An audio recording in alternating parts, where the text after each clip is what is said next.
Nós vamos pregar a palavra do Senhor até quando?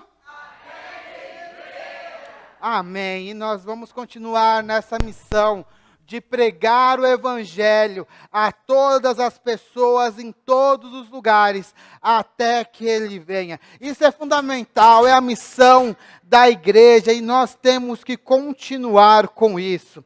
Meus amados irmãos, abram agora suas Bíblias lá em Atos, capítulo 11, de 19 a 26. Enquanto você está abrindo, deixa eu falar uma coisa que aconteceu essa semana fantástica, que você tem que estar gravado lá no YouTube. Ó, as crianças vão subir ali, estou vendo a Gi já levantando. Crianças podem subir ali com a Gisele. Já está recolhendo todos para irem, para receber a palavra ali na forma que eles entendem. Essa semana, irmãos, aconteceu uma coisa bem legal. Teve o Congresso Multiplique. Foi de segunda até quinta-feira. Eu mandei até no grupo da igreja os vídeos lá do congresso. Recomendo fortemente que você assista esses vídeos. Inclusive você que está aí na internet, depois você procura aí. Congresso Multiplique Mundial, Congresso Mundial Global, é alguma coisa assim, Congresso Multiplique 2024. Eles colocam que é um congresso global, né? Porque tem não só gente do Brasil, mas também tem gente dos outros países da América Latina, também tinha alguns americanos lá. Muito legal, para você ver o que Deus tem feito, né, através das igrejas batistas. É muito legal escutar como que Deus tem operado, às vezes em cidades pequenas como a nossa aqui. Deus tem feito coisas maravilhosas através da instrumentalidade dos batistas. Então assista lá as pregações, os testemunhos dos pastores, para você ver que é bem possível que Deus esteja operando um grande avivamento, né? E a gente está numa onda onde a palavra de Deus está alcançando muitas e muitas pessoas. Então, pegue ele, assista. Se você não está no grupo da nossa igreja, procura lá no YouTube, né? Congresso Multiplique 2024. E assista as pregações. As pregações agora eles estão destacando as pregações. Todas as pregações foram maravilhosas. Só dá uma ajudinha aí para a irmã que está entrando. Ali na igreja, por gentileza, isso. E você vai ser muito abençoado. Eu consegui acompanhar algumas pregações, principalmente à noite, outras assisti um pouquinho depois, mas vale super a pena, para que você veja o que Deus está operando. E essa música que nós cantamos, inclusive, é de missões, né? Missões nacionais, que a gente continue pregando o Evangelho. Atos 11, 19 e 26, ele vai continuar falando sobre essa necessidade de nós pregarmos o Evangelho. Atos 11, 19, diz assim: os que foram dispersos a partir da perseguição que começou com a morte de Estevão, se espalharam até a Fenícia, Chipre e Antioquia, não anunciando a palavra a ninguém que não fosse judeu. Alguns deles, porém, que eram de Chipre, de Cirene, e que foram até Antioquia, falavam também aos gregos, anunciando-lhes o evangelho do Senhor Jesus. A mão do Senhor estava com eles, e muitos, crendo, se converteram ao Senhor. A notícia a respeito deles chegou aos ouvidos da igreja que estava em Jerusalém, e enviaram Barnabé até Antioquia. Quando ele chegou e viu a graça de Deus, ficou muito alegre, e exortava todos a que, com firmeza de coração, permanecessem no Senhor, porque era homem bom, cheio do Espírito Santo e de fé, e muita gente se uniu ao Senhor. Depois de Barnabé foi a Tarso à procura de Saulo, e quando o encontrou, levou-o para Antioquia, e durante um ano inteiro se reuniram naquela igreja, e ensinaram numerosa multidão. Em Antioquia, os discípulos foram pela primeira vez chamados de... né? Então, vou reiniciar. Eu gostaria, como eu falei logo no início, né? Muitas pessoas estão sendo tocadas e sendo alcançadas através da instrumentalidade dos batistas em várias e várias igrejas. Vemos muitas pessoas transformando, muitas igrejas crescendo, através do trabalho que nós também estamos desenvolvendo aqui na nossa igreja, de igreja multiplicadora, né? Trabalhando com os pequenos grupos, e a igreja ali vai multiplicando os grupos, e as igrejas estão alcançando mais e mais pessoas, e trabalhos maravilhosos têm sido feitos em grandes e também em pequenas cidades. Mas temos que lembrar que muitas pessoas ainda não receberam e não foram alcançadas pelo Evangelho. E isso tem que acender um sinal amarelo ou até vermelho para nós. Ontem, à tarde, a gente almoçou um pouquinho tarde lá em casa, e a gente saiu umas 3 horas da tarde, já vamos tomar um sorvete? Vamos tomar um sorvete. A gente saiu de casa, quando eu coloquei o carro para fora ali da garagem, vi 2 ambulâncias paradas. Aí, né, curioso, né, fui lá ver o que estava acontecendo. E cheguei lá, tinha um homem de 46 anos, ele estudou com a minha cunhada, 45 ou 46 anos, mas praticamente a minha idade, ou um pouquinho mais velho. E eles tinham 2 ambulâncias, então tinha 2 equipes tentando ressuscitar aquele homem. Aquele homem, ele estava no boteco, que fica na esquina da minha casa, bebendo. De acordo com o que me falaram, ele saiu do bar e caiu e bateu a cabeça. É bem possível que ele tenha tido uma parada cardíaca e caiu, né? E não ao contrário. O pessoal fala assim, não, ele caiu, bateu a cabeça, deve ser por conta disso. Talvez até o contrário, né? Presumo, né? Não sou médico, né? Mas não vi lá o que aconteceu, mas ele caiu e ficou ali tentando ser ressuscitado, fazendo massagem cardíaca durante uns 30 minutos, até que chegou as ambulâncias, e no tempo que a gente permaneceu ali, mais ou menos uns 20 minutos, as equipes tentando ressuscitar aquele homem. Tentaram, 2 choques, 5 ampolas de adrenalina e nada. Daqui a pouco a gente vê a equipe meio que parando. O rapaz que estava do meu lado perguntou lá para um dos enfermeiros, e aí, como que foi? Olha, o rapaz olhou para a gente e falou assim, olha, a gente fez tudo o que a gente podia. Ele até falou assim, eu estava até animado, porque o aparelho, eles colocam uns aparelhos que ele fala se você tem que dar choque ou não. O aparelho até falou para a gente dar 2 choques aqui, eu pensei que a gente ia conseguir. Mas a gente já deu 5 ampolas de adrenalina e o corpo dele não está respondendo, ele não está voltando. E com isso a equipe já estava arrumando ali as coisas e pegaram o moço, que já estava morto, e levaram para o hospital, né? Eles vão lá, tem todo o protocolo, eles saíram lá, mas naquele momento a gente já sabia que estava morto. E a cena, ela era uma cena terrível, porque estava ali o rapaz, o homem, a mãe dele, a irmã, o filho, vendo aquela cena toda. Um homem que não era cristão, pelo contrário, né, vivia lá no boteco e tal, e de uma hora para outra, muito novo, 45 anos, de uma hora para outra acabou, não teve mais tempo. Não havia mais possibilidade da gente, mesmo ali, orando em silêncio, para que Deus fizesse um milagre naquela vida daquele homem, para acontecer mais nada. Não havia mais tempo de pregar. Para aquele homem chegou o momento. De uma maneira repentina, ali, aquele homem faleceu. E aí, hoje a gente também teve lá a notícia, realmente, que ele faleceu, e ele mora perto da minha casa, tá? Morava perto ali de casa.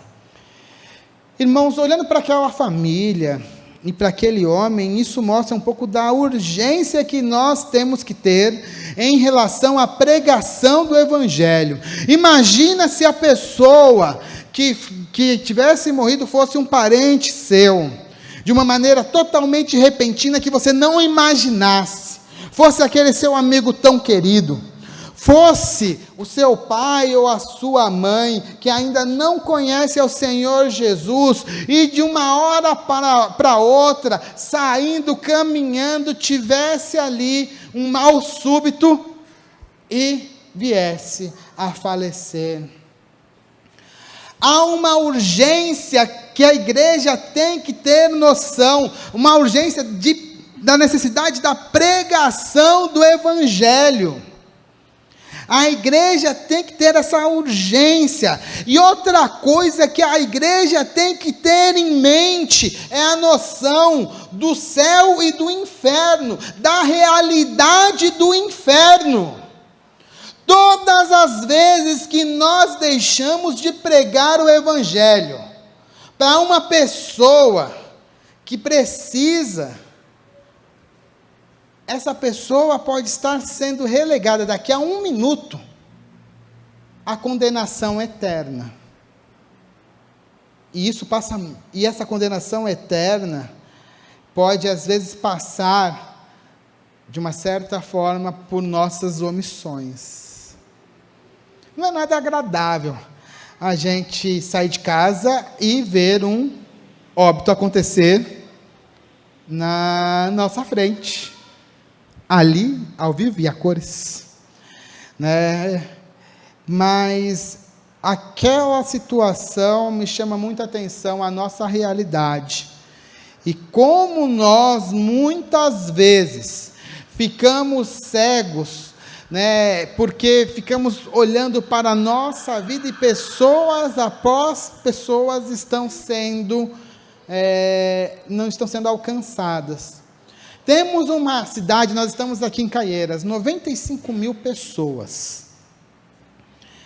E quantas delas necessitam do Evangelho? Olha para o seu vizinho, pensa no seu vizinho do lado direito, pensa no seu vizinho do lado esquerdo, aquele que está à frente da sua casa. Quantos desses são cristãos? Quantos desses foram alcançados pela luz do Evangelho? E por que nós ficamos calados? Por que nós não abrimos as nossas casas para colocarmos ali um PGM para levar o Evangelho para aquelas pessoas, para os nossos parentes e para os nossos vizinhos? Por que nós nos calamos?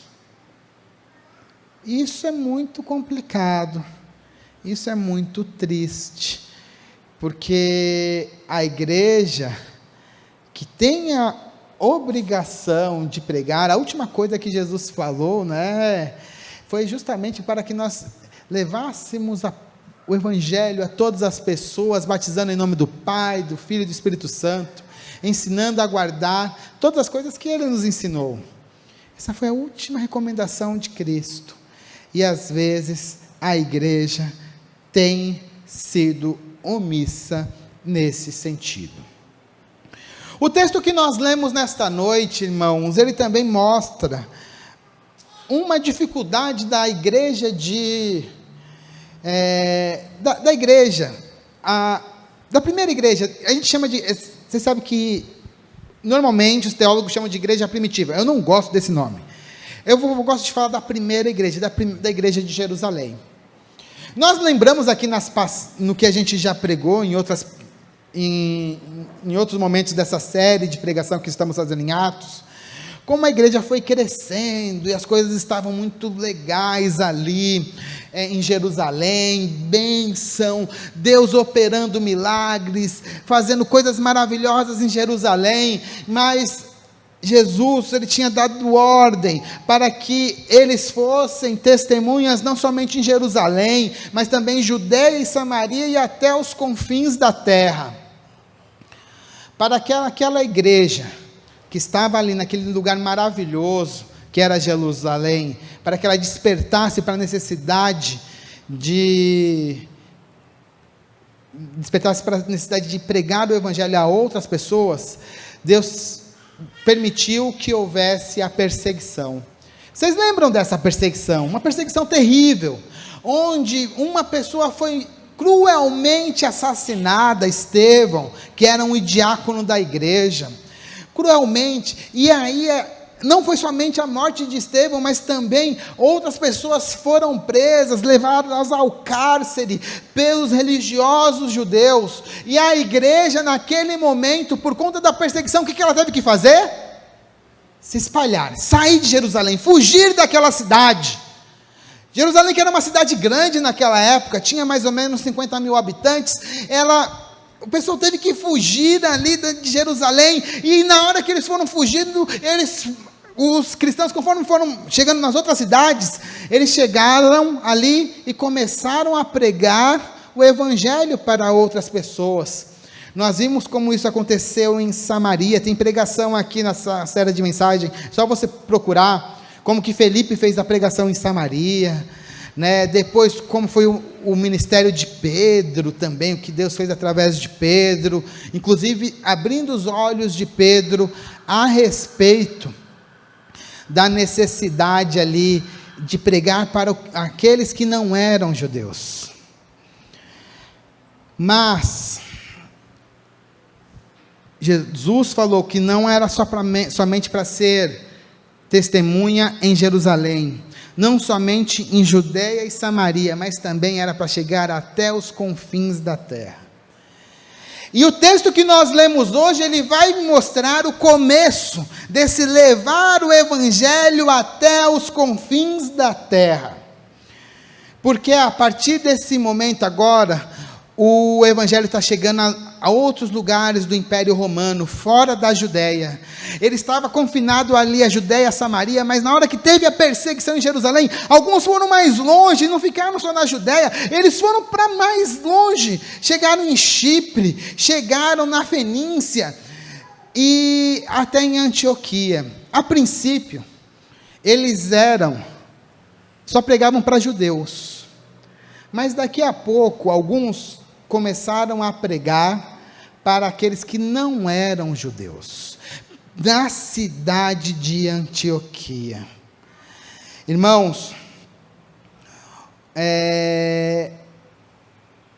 uma coisa que eu achei bastante interessante, né, que eu até escutei nesse seminário Multiplique, que é assim: normalmente quando você muda de casa, aqui eles estavam mudando de uma maneira forçada. Você chega numa cidade, o que você faz?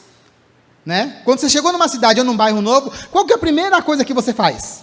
Depois que você se arrumou ali na sua casa?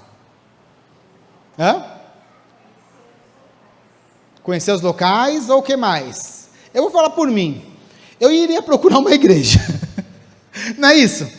Né? Você chega ali no bairro novo, numa cidade nova, o que você vai fazer? Não, vou lá achar uma igreja. Agora, uma pergunta: e se não tem igreja? O que a gente faz? E aí? A gente manda chamar um pastor? A gente manda chamar pessoas de fora para pregar? Exatamente, irmã Lúcia. Começa uma igreja em casa. Foi exatamente o que esses cristãos aqui começaram a fazer. Naquela época não existia igreja.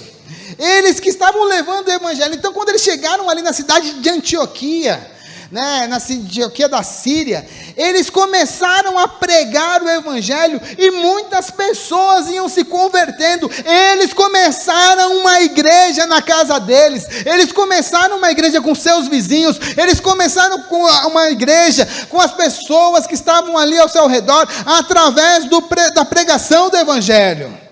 Eles começaram um trabalho, porque era a única possibilidade que eles tinham, né? Eles poderiam até falar com os judeus, mas os judeus, eles pregavam outra coisa. Eles tinham que pregar Jesus, e Jesus ressuscitado, eles tinham que pregar que Jesus era o Senhor, e ali começar todo um movimento. E o interessante é que a forma que o evangelho chega na cidade de Antioquia, é que o evangelho ele chega por pessoas que não eram pastores, não foram os apóstolos, foram pessoas normais, como eu e você, que chegaram lá e começaram a pregar, e ali já começou um culto, já começaram um PGM, né? Faziam as reuniões semanais, né? reunião, já falavam da palavra, já oravam, e ali estava posta uma igreja que crescia e crescia, porque Deus era com eles, a mão do Senhor estava com eles. Isso é uma coisa fantástica, a pregação do Evangelho. E o legal aqui é notar como o Evangelho ele vai crescer nessa cidade. Antioquia, irmãos, naquela época, era a terceira maior cidade do Império Romano. A primeira era Roma, a segunda era Alexandria, no Egito, e a terceira, Antioquia, que ficava na Síria. Para vocês terem uma ideia do tamanho de Antioquia, Antioquia, naquela época, há 2000 anos atrás, tinha mais ou menos entre 500 e 600 mil pessoas. Era 10 vezes maior do que Jerusalém, que já era uma cidade grande. Né? Roma, nessa época, vai ter mais ou menos 1 milhão de habitantes. Mas ali, em Antioquia, vai ter mais ou menos 600 mil pessoas. E o Evangelho, ele é muito bom onde você tem muitas pessoas, porque você pode pregar para mais pessoas. O Evangelho, inclusive na forma que ele é pregado, que os apóstolos utilizam, e as pessoas daquela época tinham como estratégia, era levar o Evangelho através das cidades. Por que nas cidades? Porque nas cidades nós temos mais pessoas por quilômetro quadrado. Por exemplo, aqui em Caieiras, nós temos mais ou menos 950 pessoas por quilômetro quadrado. Não é que eu sei de cabeça, eu estava pesquisando, eu vi isso aí na internet essa semana. Né? Você tem muito mais pessoas por quilômetro quadrado. Se você tem muito mais pessoas por quilômetro quadrado, você tem muito mais talentos por quilômetro quadrado. Se você tem muito mais pessoas, talentos, também você tem muito mais pecado por quilômetro quadrado nas cidades. E se você tem muito mais pecado por quilômetro quadrado nas cidades, há também a possibilidade da graça de Deus fazer a diferença em muito mais pessoas por quilômetro quadrado. Dessa forma, a pregação nas cidades, ela sempre foi fundamental para o crescimento do Evangelho. Porque você tem mais pessoas juntas, né, próximas, as distâncias ficam mais curtas para você falar com as pessoas. E a igreja sempre se aproveitou dessa possibilidade para pregar o Evangelho. Nós estamos aqui numa cidade muito interessante aqui. A cidade de Caieiras, ela tem uma característica muito legal, que São Paulo está perdendo. Ainda nós somos principalmente formados por casas. Tem agora as novas torres, mas os bairros novos, eles são a maioria, né, se você pega do outro lado ali, os novos condomínios ali perto da Nova Caieiras, são condomínios de casas.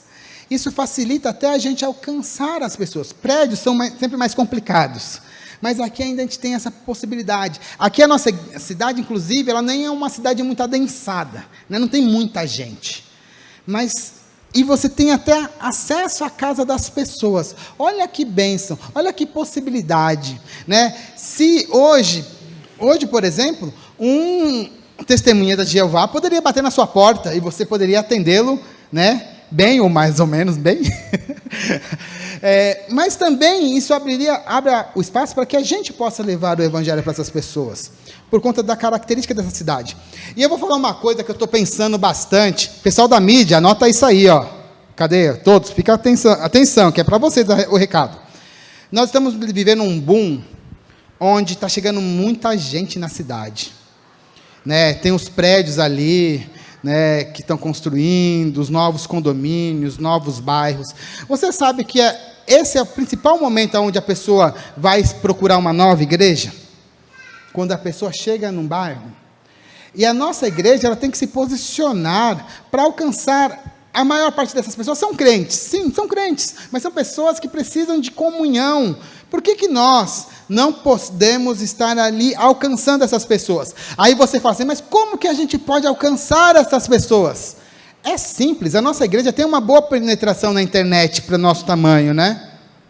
Caso vocês não saibam, o nosso canal no YouTube tem mais de 1000 pessoas. Quantos que tem mesmo? Alguém poderia me falar aí quantas pessoas tem no nosso canal? Por que a gente não começa a fazer propaganda paga para essa região, anunciando, olha, tem uma igreja batista aqui no nosso bairro, né? Propaganda no YouTube, propaganda no Instagram, propaganda até mesmo no Google, para informar que para as pessoas aonde tem uma igreja batista que elas possam congregar. E aí o pessoal de mídia precisa se organizar para que a gente consiga fazer esse impulsionamento pago, para que a gente possa alcançar essas pessoas que estão chegando. E tem muita gente chegando. A gente está numa janela de oportunidade enorme. Tem esses condomínios aqui pertinho, né, desses prédios, tem os outros condomínios que estão abertos. Eu estava pensando, tem outro condomínio lá mais para frente, lá seguindo para Mairiporã. Cadê as igrejas batistas? Ótimas oportunidades de a gente abrir congregação, pregar o evangelho ali, onde as pessoas estão chegando e estão necessitando também de uma igreja. Olha só, então, igreja, hashtag vai a dica, né? Estamos num momento de grande oportunidade da nossa cidade. A nossa cidade, ela está crescendo, está chegando um monte de gente de fora. É a hora da gente agora chegar até essas pessoas. Parêntese dado, né? Vamos voltar aqui. Então, aqui nós temos a pregação na cidade de Antioquia, elas levando o evangelho, né? Mas notem que não foram os apóstolos, mas sim pessoas normais que estão levando o evangelho, pregando para as outras pessoas. Quando vem todo este movimento, essa notícia chega lá em Jerusalém. Jerusalém, a igreja onde as coisas estão acontecendo, eles falam, o quê? Gentios estão escutando da palavra de Deus. Aí o que eles fazem? Eles mandam uma pessoa para Antioquia. Quem que vai para Antioquia? Quem que foi? Eu li aqui. Quem que foi para Antioquia? Barnabé. Notem a diferença. Em Samaria, quem que foi para pregar em Samaria? Vocês lembram das pregações? Começou com Felipe e depois foi Pedro e João. No caso, para Antioquia, não foi nenhum dos apóstolos, não foi nenhum diácono, foi Barnabé.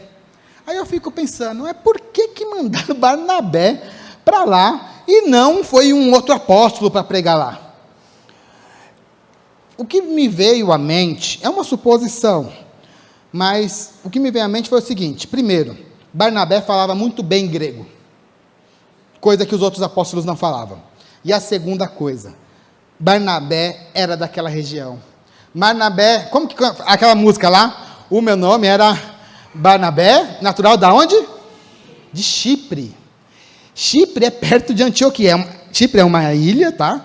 Mas é mais ou menos perto de Antioquia, né? Eu não sei quantos quilômetros exatamente, mas ele era mais ou menos daquela região.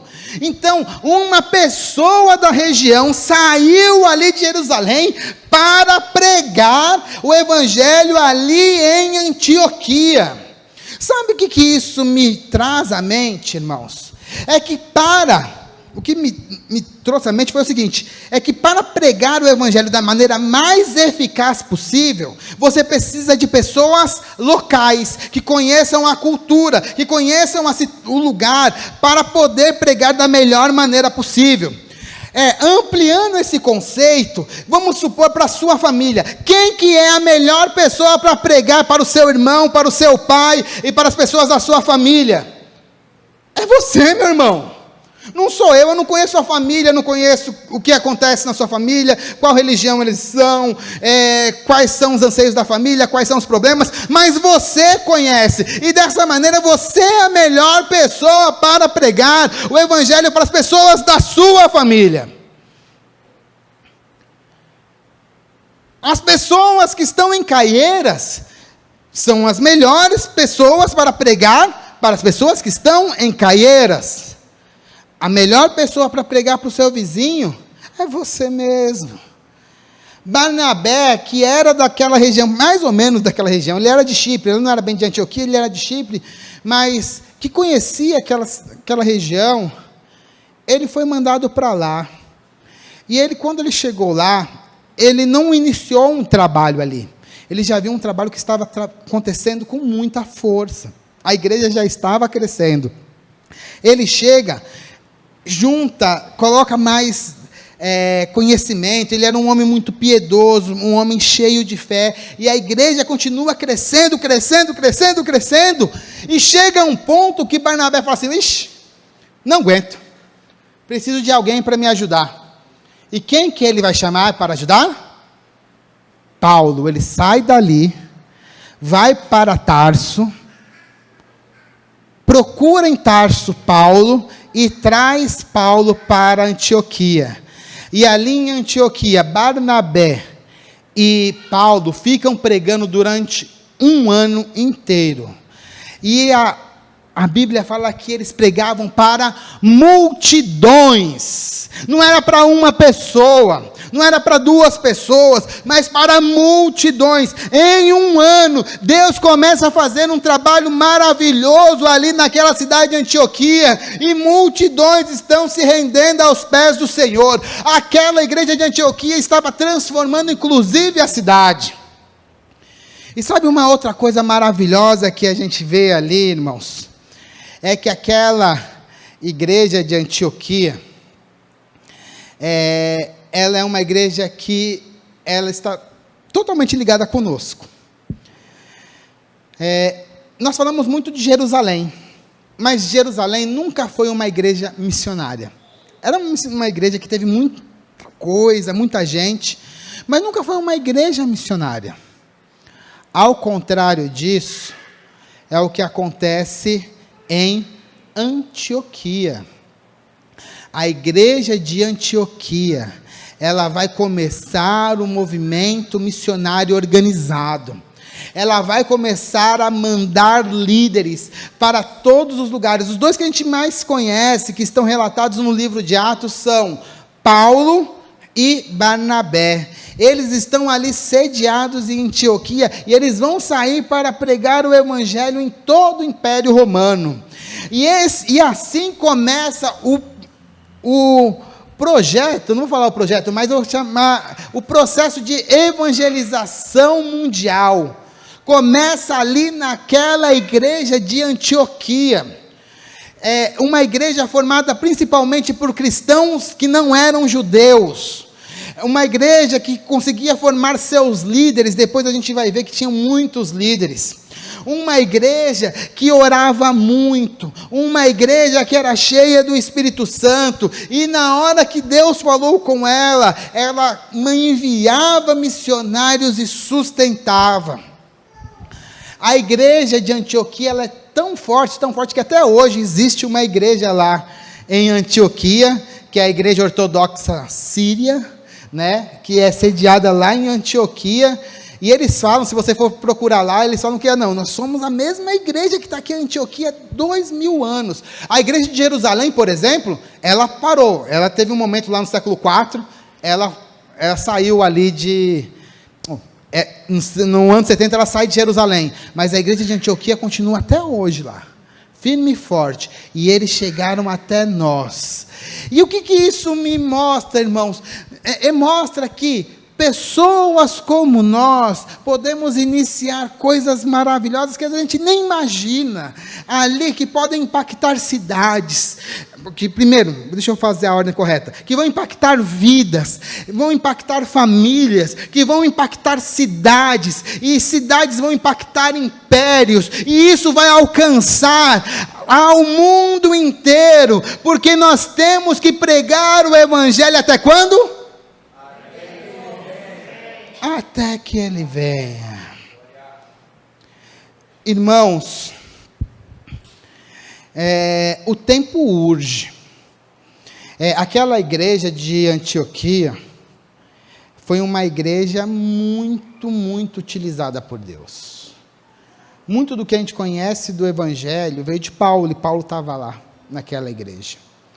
Aquela igreja foi uma igreja que realmente revolucionou o que era o cristianismo. E nós somos, de uma certa forma, herdeiros do que aconteceu naquela igreja.